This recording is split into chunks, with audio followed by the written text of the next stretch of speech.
খবরে রাজ্যভিত্তিক stop diarrhoea ক্যাম্পেইনের শুভ সূচনা করেন মুখ্যমন্ত্রী মানিক সাহা। প্রজ্ঞা ভবনে স্টপ ডায়রিয়া ক্যাম্পেইনের আনুষ্ঠানিক উদ্বোধন স্বাস্থ্যকর্মীরা বাড়ি বাড়ি গিয়ে 2টি ওআরএস এর প্যাকেট এবং 14টি জিঙ্ক ট্যাবলেট দেবেন। এই ওআরএস এবং চিকিৎসকের পরামর্শ অনুসারে জিঙ্ক ট্যাবলেট ব্যবহারের মাধ্যমে ডায়রিয়া এবং শিশু রোগ প্রতিরোধ ক্ষমতা বৃদ্ধি করে শিশুদের এবং পরিবারের সকলের পরিষ্কার পরিচ্ছন্নতার অভ্যাস ব্যবহারের মাধ্যমে ডায়রিয়া থেকে শিশুদের রক্ষা করা যেতে পারে। এই সরকার ক্ষমতায় আসার পর রাজ্যে স্বাস্থ্য ক্ষেত্রে সেইভাবে চেষ্টা করছি হেলথ সেই বিষয়ে পৌঁছেছেন এবং আশা কর্মীরাও নিরন্তর সেই প্রয়াস চালিয়েছে। রাজ্যে স্বাস্থ্য পরিষেবার উন্নয়ন হলে শিশু মৃত্যুর হারও অনেক কমেছে, যারা মাতৃ মৃত্যুর হারও অনেকাংশে কমেছে। যক্ষা ও ম্যালেরিয়া রোগে আক্রান্ত মৃত্যুর সংখ্যা আগে ছিল, সেটাও আমরা যে ডাটা আমাদের কাছে আছে সেটাও অনেক কমেছে। আনুষ্ঠানিক উদ্বোধনে অন্যান্যদের মধ্যে উপস্থিত ছিলেন স্বাস্থ্য অধিকর্তা ডাক্তার সঞ্জীব দেববর্মা, জাতীয় স্বাস্থ্য মিশনের মিশন অধিকর্তা রাজীব দত্ত, জাতীয় স্বাস্থ্য মিশনের যুগ্ম অধিকর্তা বিনয় ভূষণ দাস সহ অন্যান্য আধিকারিকরা। এদিন শিশুদের ওআরএস এবং জিঙ্ক ট্যাবলেট খাওয়ানো হয়। Bureau report, news now. সোমবার থেকে চালু হলো নয়া 3 ফৌজদারি আইন। এই 3 আইন প্রণয়নে শুরু হয়েছে দেশ জুড়ে তোলপাড়। 1860 সালের ইন্ডিয়ান পেনাল কোডের পরিবর্তে চালু হলো ভারতীয় ন্যায় সংহিতা। 1898 সালের ক্রিমিনাল প্রসিডিওর অ্যাক্টের পরিবর্তে চালু হলো ভারতীয় নাগরিক সুরক্ষা সংহিতা এবং 1872 সালের ইন্ডিয়ান এভিডেন্স অ্যাক্টের পরিবর্তে চালু হলো ভারতীয় সাক্ষ্য অধিনিয়ম। ন্যায় সংহিতায় বাদ পড়েছে 19টি পুরনো বিধান। বিরোধীদের আপত্তি সত্ত্বেও কার্যকর করা হলো এই নতুন 3টি আইন। নতুন আইনে বেশ কিছু পরিবর্তন করা হয়েছে।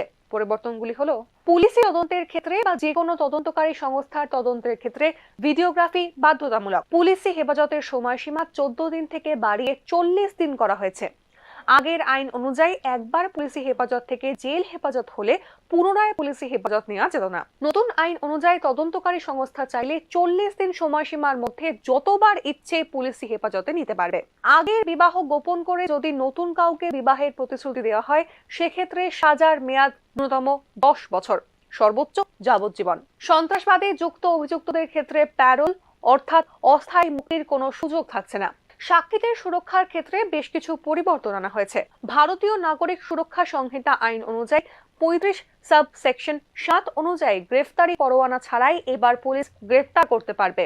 গুরুতর আঘাতের সংজ্ঞায় বেশ কিছু পরিবর্তন এসেছে। সংঘবদ্ধভাবে 5 জন বা তার অধিক ব্যক্তি কোনো ঘটনা ঘটালে বা হত্যা সংক্রান্ত ঘটনার সঙ্গে যুক্ত থাকলে সর্বোচ্চ সাজা মৃত্যুদণ্ড। 12 বছর বা তার নিচে কোনো নাবালিকাকে ধর্ষণ করলে সর্বোচ্চ সাজা মৃত্যুদণ্ড। পুলিশি তদন্তের সময়সীমা নির্দিষ্টভাবে বেঁধে দেওয়া হয়েছে। পণ ঘটিত কারণে কোনো মহিলার মৃত্যু হলে ন্যূনতম সাজা 7 বছর, সর্বোচ্চ যাবজ্জীবন কারাদণ্ড। সংঘবদ্ধ অপরাধে অপহরণ, ডাকাতি, মুক্তিপণ, সাইবার ক্রাইমের ক্ষেত্রে কেউ মারা গেলে ন্যূনতম 10 লক্ষ টাকা জরিমানা ও মৃত্যুদণ্ডের সুপারিশ। চালকের অসতর্কতায় কোনো ব্যক্তির মৃত্যু হলে 2 থেকে 5 বছরের জেল। ছিনতাইয়ের ঘটনায় জরিমানার পাশাপাশি সর্বাধিক 3 বছরের জেল। তদন্তের সময় পুলিশ যে বয়ান নথিভুক্ত করে সেটিকে তদন্তকারী সংস্থা চাইলে বিচার প্রক্রিয়ায় তা প্রামাণ্য নথি হিসেবে ব্যবহার করা যাবে।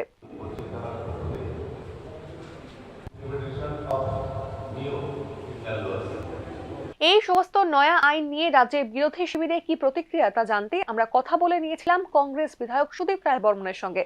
এদিন তিনি জানান, এই নতুন 3টি আইন প্রণয়নের মধ্যে দিয়ে সারা দেশ জুড়ে আবারও পুলিশি রাজ চালু হতে চলেছে, যা কোনোভাবেই একটা সুস্থ সমাজের জন্য কাম্য নয়। এছাড়া আরো একটি বিষয় যে এই নতুন আইনে এখন থেকে কোনো ব্যক্তি আর এফআইআর কপি নিজের হাতে পাবে না। এর পাশাপাশি 302 ধারায় কোনো ব্যক্তির বিরুদ্ধে মিথ্যে মামলা করা হলেও 1/3 সময় তাকে জেলে থাকতেই হবে। এরপরে সেই ব্যক্তি বেল পেতে পারেন। সুদীপ রায় বর্মন আরো জানান, খুব শীঘ্রই সুপ্রিম কোর্টে এই নিয়ে আলাপ আলোচনা শুরু হবে। বিরোধীরা এই অযৌক্তিক আচরণ কখনোই মেনে নেবেন না। পুলিশি রাজ সারা দেশ জুড়ে আবার শুরু হতে যাচ্ছে। অনেক কিছু চেঞ্জ এনেছে।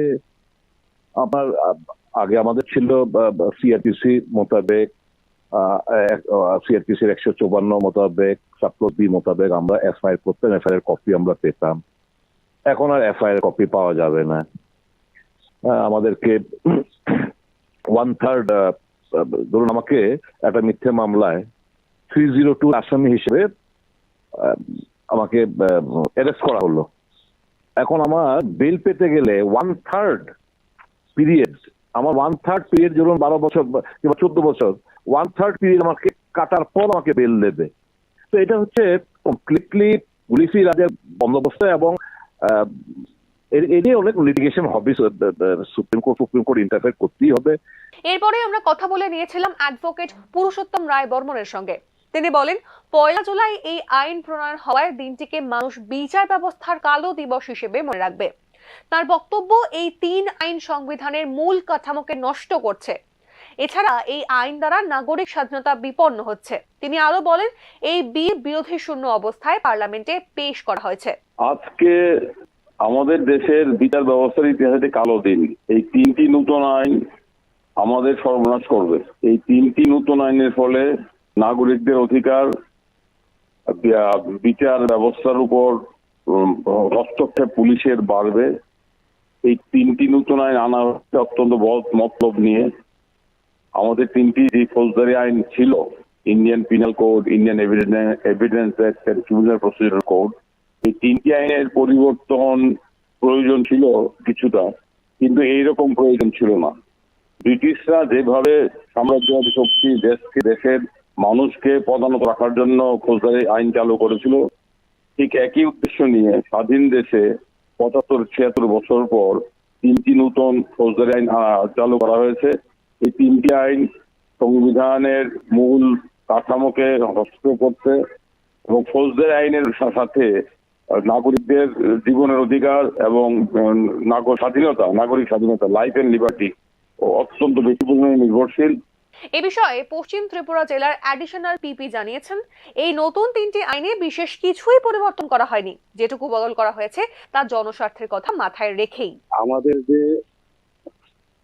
ব্রিটিশ আমল থেকে যে আইনগুলি চলছিল, যে আইপিসি এবং পরবর্তী সময়ে সিআরপিসি যেটা আমাদের হয়েছে, যার উপরে ভিত্তি করে গতকাল রাত্র 12টা অব্দি যে আগের কেসগুলি, যে আইনগুলি ফলো করছিল, এবং কেন্দ্রীয় সরকার চিন্তা করে নামগুলি দিয়েছে ন্যায় সংহিতা। অর্থাৎ ভারতের মানুষকে ন্যায় বিচার দেওয়ার জন্য এই আইনগুলি প্রণয়ন করা হচ্ছে। এখন আজকের এই জায়গা দাঁড়িয়ে আপনি বলা যাবে না যে তার এফেক্ট কতটুকু হবে।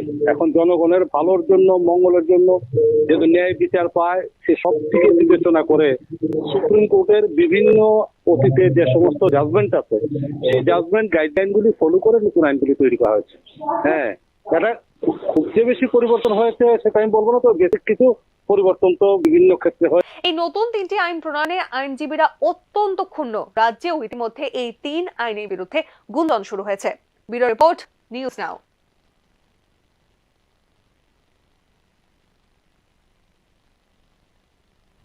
নতুন 3 ফৌজদারি আইন নিয়ে বিরোধীদের জবাব দিলেন মুখ্যমন্ত্রী মানিক সাহা। তিনি বলেন, কেন্দ্রীয় স্বরাষ্ট্রমন্ত্রী এই নতুন 3 আইন প্রণয়ন করেছেন, তাতে সকলের ভালোই হবে এবং বিরোধীদের অবস্থানই হলো বিরোধিতা করার জন্য।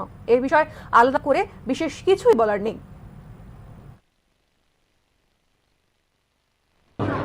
What I should say regarding this matter, at length in Parliament it has been discussed, it has been told by our Honorable Home Minister. So I think the opposition, they are in the opposition areas, always they will oppose. But it is the need of the hour. I think it would be justified for the general people, and it should be. Some of the local. What I should say regarding this matter, at length in Parliament it has been discussed, it has been told by our 27 June রাতে যাত্রী বোঝাই max গাড়ি ধাক্কা মারে বিষ্ণু লোধ সহ বিজয় দাসকে। দাবি গাড়িতে থাকা যাত্রী সহ আহতের। তবে পুলিশের দাবি ভিন্ন। ফলে বিশালগড় দুর্ঘটনায় ক্রমশ দানা বাঁধছে রহস্য। গাঢ় হচ্ছে পুলিশ ও বিশালগড়বাসীর দ্বন্দ্ব। 27 জুন রাত্রিবেলা একটি গাড়ির সঙ্গে সংঘর্ষ হয় বিষ্ণু লোধ ও বিজয় দাসের। বিশালগড় চিলিখোলা বাজার অর্থাৎ ঘটনাস্থলেই মৃত্যু হয় বিষ্ণুর। গুরুতর আহত অবস্থায় বিজয় দাসকে ভর্তি করা হয় রাজ্য মেডিকেল কলেজে। পুলিশের দাবি অনুযায়ী একটি চিনি বোঝাই গাড়ি তাদের ধাক্কা মারে। তবে সোমবার হাসপাতাল থেকেই বিজয় দাসের দেওয়া তথ্য অনুযায়ী জানা যাচ্ছে, সেই রাতে তাদের ধাক্কা মেরেছিল একটি যাত্রী বোঝাই ম্যাক্স গাড়ি।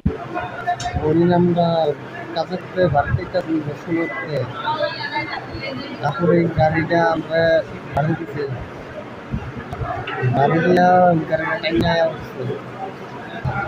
আমরা তুলে গেছিলাম আল্লাহরি প্রায় 100 টাকা আর আমরা দেখছি না গাড়ি গাড়িটা কি গাড়ি আছিল চিনতে পারছেন? না ম্যাক্স ম্যাক্স গাড়ি। গাড়ির নাম্বার কইতে পারেনি? নাম্বার কইতাম না, আমরা তো কইরা গেছি তো গাড়িটা বন্ধ আমরা কইরা গেছি টাকা গাড়িটা টাইম নাই গাড়িটা যাই হইলে ঠিক আছে কষ্ট করে দিতে যাই হইলে ঠিক আছে না গাড়ি হচ্ছে। এই মুহূর্তে পুলিশ জানাচ্ছে সেদিন রাতে দুটি গাড়ির সংঘর্ষে মৃত্যু হয় বিষ্ণু লোধের। এখন ঘটনার মোড় কোন দিকে যায় সেটা দেখার। গাড়ির ম্যাক্স গাড়ি সেটা একটা ঘটনাস্থলে অ্যাক্সিডেন্ট যে হয়েছিল ঘটনাস্থল থেকে আমরা রিকভারি করেছিলাম এবং সেম গ্লাসটা আপনার এই ম্যাক্স গাড়ির আপনারা দেখতে পাচ্ছেন এটা দিয়ে আইডেন্টিফিকেশন আরও হয়েছে এই সেম ভেহিকেল ম্যাক্স গাড়িটা প্যাসেঞ্জার গাড়িটা। আপনি বলছেন স্যার প্যাসেঞ্জার গাড়িটার সঙ্গে সংঘর্ষ করেছে? এই প্যাসেঞ্জার গাড়িটার সঙ্গে সংঘর্ষ হয়েছে ওই আপনার একটা গ্লাস দেখছেন এবং ওটা ঠিকও করেছে। এটা আমরা ইনভেস্টিগেশনে আরও কিছু আমরা ওই অ্যাঙ্গেলটা আমরা যে ওটা যে নতুন করে লাগিয়েছে এই জিনিসগুলো এগুলিও দেখা হবে। মানে দুটো গাড়ি সমভাবেই মানে একটা গাড়ি এই দিক থেকে গিয়ে এই বাউরি দিয়েছে দুটো গাড়ি আমরা দুটো গাড়ি দিয়ে সিজ করেছি। যদিও বিশালগড়বাসীর অভিযোগ পুলিশ প্রশাসন ম্যাক্স গাড়ির চালককে আলাদাভাবে নিরাপত্তা দেওয়ার জন্যই এই গল্প সাজাচ্ছে, তবে এর পেছনে কি আদৌ কোনো যৌক্তিকতা রয়েছে প্রশ্ন উঠছে বিভিন্ন মহলে। Bureau report, news now. পারিবারিক ঝামেলাকে কেন্দ্র করে গৃহবধূর ওপর আক্রমণ, অভিযোগ স্বামীর পরিবারের সদস্যদের দিকে, অভিযোগ নগদ অর্থসহ সোনার গয়না জোর করে ছিনিয়ে নেন তারা। সোমবার দুপুরে বিশালগড়ের টিলিখোলা পুরানবাড়ি এলাকায় এক গৃহবধূর ওপর আচমকা অত্যাচার শুরু করেন তার শ্বশুরবাড়ির লোকেরা। গৃহবধূর নাম জ্যোৎস্না বেগম। অভিযোগ জ্যোৎস্নার কাছ থেকে অভিযুক্তরা নগদ টাকা ও সোনার গহনা ছিনিয়ে নিয়ে যান। নির্যাতিতার স্বামী শফিক মিয়া বিদেশে কর্মরত, তাই অভিযুক্তদের দাবি গোটা সংসারের খরচ শফিককেই চালাতে হবে। তবে এই দাবি শফিক না মানায় বহুবার জ্যোৎস্নার উপর অত্যাচার করেছেন তার স্বামী পরিবারের লোকেরা। সোমবার অত্যাচারের মাত্রা ছাড়িয়ে যাওয়ায় গৃহবধূ চিৎকার করে প্রতিবেশীদের খবর দেন। এলাকাবাসীরা জানিয়েছেন অভিযুক্ত আক্তার মিয়া, জসিম মিয়া, রিপন মিয়া ও সবুজ মিয়া জ্যোৎস্নার ঘর তছনছ করে তাকে শাবল দিয়ে মাথায় আঘাত করে উঠোনে ফেলে রেখে যান। তারা পাঁচজন আইয়া আমার বাড়িতে মাছে মাইরে সে আমার ঘর সুপুস মুখুস বাইয়া তারা আমার ঘরতে কেয়া বসে লয়ে গেছি আর আমার গলার চেন নিয়ে গেছে কানে জিনিস লয়ে গেছে তারা আমার চুমুক এটা তারা বয়স্ক একটা লোক আছে এই লোকটা আমার চুমুকে টাইনা ঘর থেকে বাইরে টাইনা তারা পাঁচজনে মিলে আমার ঘুরছে মাইরে রাখছে না। তখন আমি এখন খাবার যেমন আর এটা আমি জানি না তারা শুধু শুধু বাড়িতেই আমার মারছে। তারা লোক আমরা কোনো শক্তিটা থানা নাই। আমি এই যে চাই তারা আমি তারা কেস করাম থানা বেশি আর আমার বাড়ি না বাড়িতে আসলো হ্যাঁ ঘর আসছিল হ্যাঁ গাড়ি ঠিক করে সারা হ্যাঁ হুম ঠিক আছে স্যার তার দিয়ে কাটতে লাগব। এটা সেলিগুলা পুরো জানি জানি একজনের নাম হচ্ছে আক্তার হোসেন, এখন জসিম মিয়া, সবুজ মিয়া, রিপুন মিয়া, তারা বাড়ি দুটো না ঘর। আমার মাইরা তার না আমার খুব সুরক্ষিত অবস্থা আমার মাটার ভিতরে বাইরে বুঝতে রাখছে না। রাজ্যে ফের গার্হস্থ্য হিংসার বারবারন্ত। কখনো কখনো এই হিংসা রূপ নিচ্ছে ডাকাতি বা খুনোখুনিতে। মনোবিশেষজ্ঞরা জানাচ্ছেন এহেন আচরণ মানসিক বিকৃতি ছাড়া আর কিছুই নয়। সমাজ থেকে এই বর্বরতা কমাতে সরকার সহ স্থানীয় প্রশাসনের অগ্রণী ভূমিকা অত্যন্ত গুরুত্বপূর্ণ। বিশালগড় থেকে ফায়াম আহমেদের রিপোর্ট, নিউজ নাও। নাবালিকা নিখোঁজের অভিযোগ নিয়ে থানায় গিয়ে লিখিত অভিযোগ করার পরও প্রশাসনের সাহায্য না পেয়ে জেলা পুলিশ সুপারের দ্বারস্থ হন এক দরিদ্র অসহায় বাবা। জানা যায় গত 6 জুন কাঞ্চনপুর মহকুমার অন্তর্গত জয়শ্রীর ধনঞ্জয়পাড়া গ্রামের হেমেন্দ্রনাথের 16 বছরের মেয়ে সকালে বাড়ি থেকে মর্নিং ওয়াকে গেলে আর বাড়ি ফিরে আসেনি। মেয়ে বাড়িতে না আসায় অনেক খোঁজাখুঁজি করেন মেয়ের বাবা সহ পরিবারের অন্যান্য লোকেরা। পরবর্তীতে অনেক খোঁজাখুঁজির পরও মেলেনি মেয়ের সন্ধান।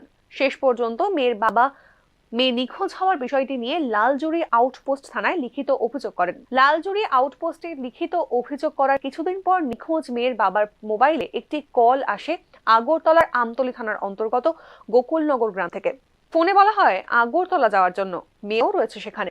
পরবর্তীতে দরিদ্র অসহায় বাবা সঙ্গে একজনকে নিয়ে আগরতলার আমতলী থানার অন্তর্গত গোকুলনগর গ্রামে গেলে একজন ব্যক্তি ওনাকে বলেন 40,000 টাকা দিয়ে মেয়েকে ছাড়িয়ে নিয়ে যাওয়ার জন্য। গরিব অসহায় বাবার কাছে এত টাকা ছিল না, যার জন্য উনি অল্প কিছু টাকার বিনিময়ে মেয়েকে ছেড়ে দেওয়ার জন্য অনুরোধ করেছিলেন, কিন্তু তার মেয়েকে ছাড়া হয়নি। অবশেষে নিরুপায় হয়ে বাড়ি ফিরে আসেন এবং পরবর্তীতে লালজরির আউটপোস্ট থানার ওসির সঙ্গে বিষয়টি নিয়ে মৌখিক অভিযোগ করেন।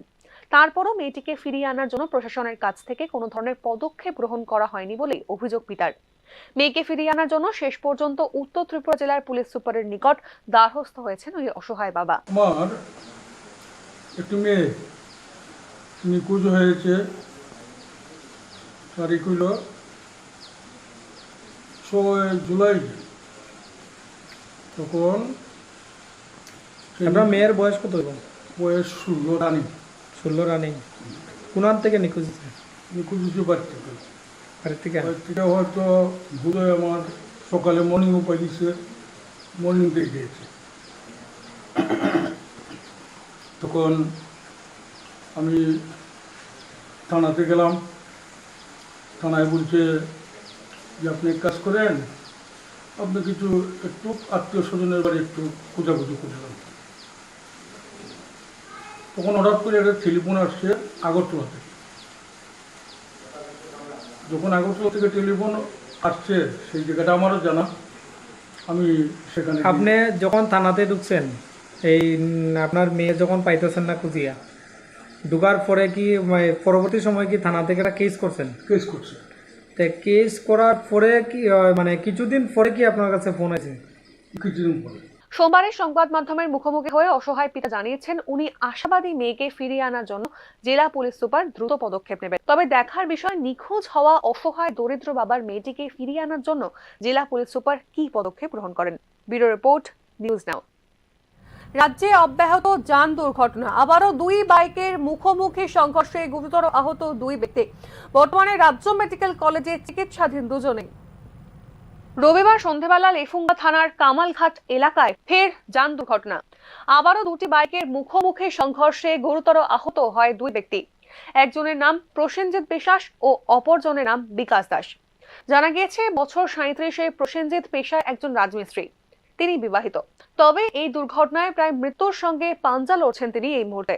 প্রসেনজিতের দাদা জানিয়েছেন কিভাবে এই দুর্ঘটনা ঘটলো তা জানা নেই, তবে প্রাথমিকভাবে অনুমান করা হচ্ছে বৃষ্টির কারণে রাস্তা পিচ্ছিল থাকায় তিনি বাইকের ব্রেক জোরে চেপে দিয়েছিলেন, আর তাতেই টাল সামলাতে না পেরে এই ভয়াবহ দুর্ঘটনা ঘটে।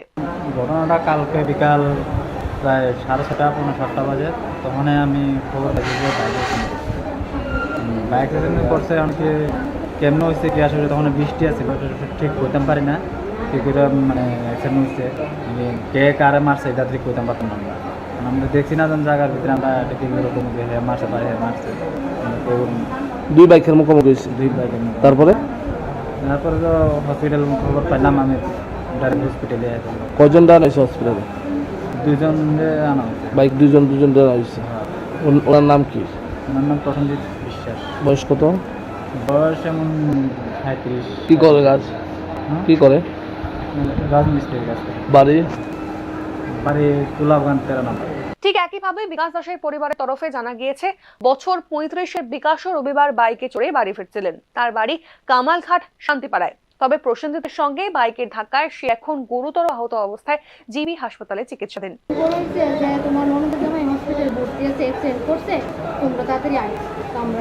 আয়া কি শুনছে? অ্যাক্সিডেন্টটা কিভাবে হয়েছে? উনি কি বাইকে আসলো? এরপরে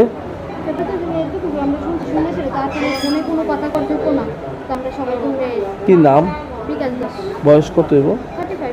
বাড়ি কামালঘাট। কোন জায়গাতে হয়েছে ঘটনাটা?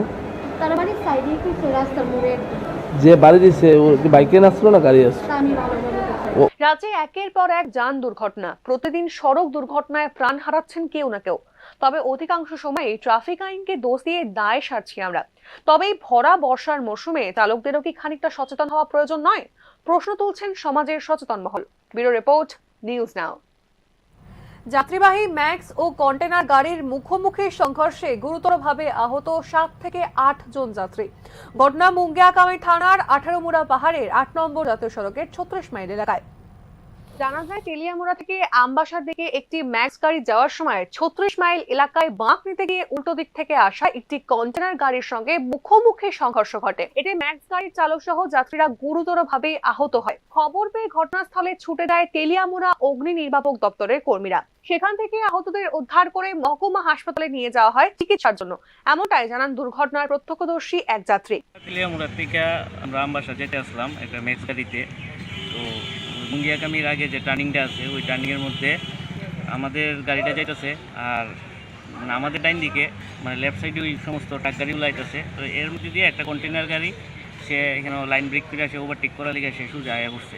তো আইতে সময় তো আমাদের গাড়িটাও ব্রেক দিয়েছে এবং কন্টেনার গাড়িটা মানে পাশ দিয়ে বাড়িতে আসলো, কিন্তু ওই গাড়ির মাঝামাঝি জায়গায় গিয়েছিল আমরা গাড়িটা বাড়ি খাইছি আমরা গাড়িটা এখান থেকে সরে গেছে।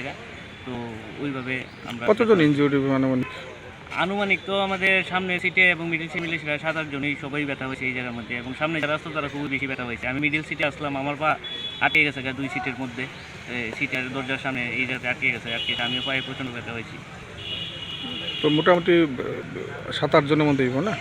তো ফায়ার সার্ভিস গেছিল নি? হ্যাঁ, ফায়ার সার্ভিস গেছে, আমি ফোন করছিলাম তো ফায়ার সার্ভিস গেছে। মাত্রাতিরিক্ত গতির কারণে প্রায় প্রতিদিনই ঘটে চলছে যান দুর্ঘটনা। ট্রাফিক নিয়মকে তোয়াক্কা না করে কিছু সংখ্যক চালক তড়িঘড়ি গন্তব্যে পৌঁছানোর জন্য যাত্রীদের জীবন নিয়ে ছিনিমিনি খেলছেন বলেই অভিযোগ। তবে এদিনের এই ঘটনায় গোটা এলাকা জুড়ে চাঞ্চল্যের পরিবেশ সৃষ্টি হয়েছে। তেলিয়ামুড়া থেকে সঞ্জিত দাসের রিপোর্ট, নিউজ নাও। সোমবার মেলাঘরে রুদ্রসাগরের ওপর নির্মিত নীরমহল পরিদর্শনে গেলেন রাজ্যপাল ইন্দ্রসেনা রেড্ডি নাল্লু। এদিন সকালে মেলাঘর রুদ্রসাগরে যান তিনি। রাজ্যপাল ইন্দ্রসেনা রেড্ডি নাল্লুকে স্বাগত জানান জেলা শাসক নাগেশ কুমার বি। এরপর জেলা পুলিশের পক্ষ থেকে তাকে গার্ড অফ অনার জানানো হয়।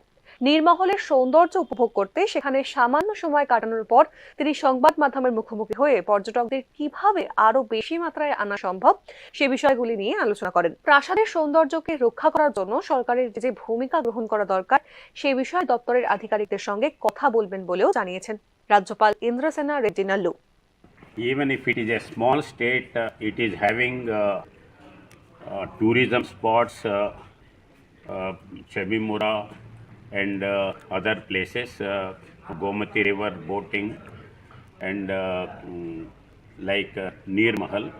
And Neer Mahal is having a special status for its such type of mahal in the water.